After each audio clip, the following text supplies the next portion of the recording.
savoir s'il vous faut 32 bits ou 64 bits, vous allez regarder un filtre sur votre ordinateur propriété si votre système est en 64 bits. Ici, c'est bien le cas. Ok. Donc vous téléchargez le 64 bits, clic, voilà. Alors, le téléchargement, c'est une application qu'il faut décompacter. Et en le décompactant, elle crée donc un répertoire dans lequel il y a de multiples choses. Moi, je l'ai décompacté dans un répertoire qui s'appelle Python, à la racine C. Dans cette distribution WinPython, il y a toutes sortes d'applications intéressantes. Et celle sur laquelle on va s'attarder, c'est ePython Notebook, l'éditeur de notebook. Alors, plutôt que d'aller chercher ça dans les sous-répertoires, en fait, moi, j'ai glissé-déposé ça. Mon démarrage rapide ici. Ok. Donc, que se passe-t-il si je lance ePython Notebook? Eh bien, un serveur local va me lancer mon navigateur préféré et je vais tout de suite vous montrer comment créer un nouveau notebook. Notre premier notebook, ben, je vais plutôt que faire du code, c'est une cellule qui pourrait a priori être du code Python, mais avant de faire notre code Python, je vais donner un titre, mon premier notebook avec Python. Pour que s'affiche en heading 1, donc en titre, ce titre-là, je dois soit appuyer sur le petit triangle qui signifie play, si vous voulez, soit si je double-clique dessus pour revenir et changer quelque chose, par exemple mon premier notebook, c'est tout, voilà. Soit je fais le raccourci clavier majuscule entrée. Voilà.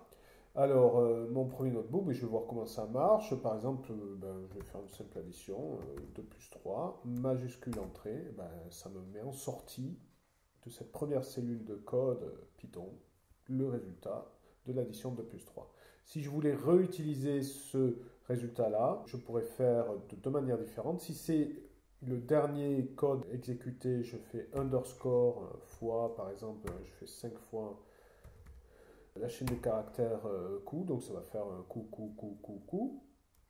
Voilà. Et si je voulais, après plusieurs exécutions, revenir sur la première sortie out 1, je pourrais aussi faire out de la première chronologie, voilà, fois beau. Voilà. Très bien.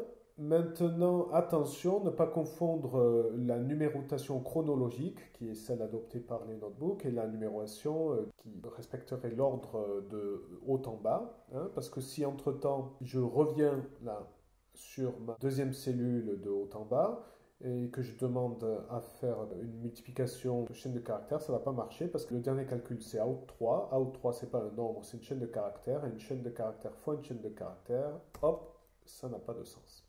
Ok. Donc si on veut redémarrer un calcul trop long ou des sorties qui ne nous conviennent pas, on peut aller dans le menu kernel et redémarrer le tout.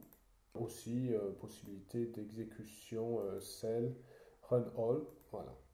Là, tout va bien. Tout redevient dans l'ordre chronologique cohérent avec l'ordre de haut en bas. Bien.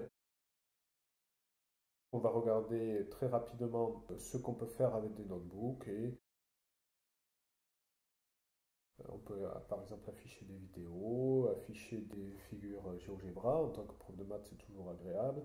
Bien, je vous renvoie à NBViewer qui, disons, est un catalogue pour ceux qui veulent se faire une idée rapidement de ce qu'on peut faire avec notebook, un catalogue d'exemples très très bien présenté, en anglais certes.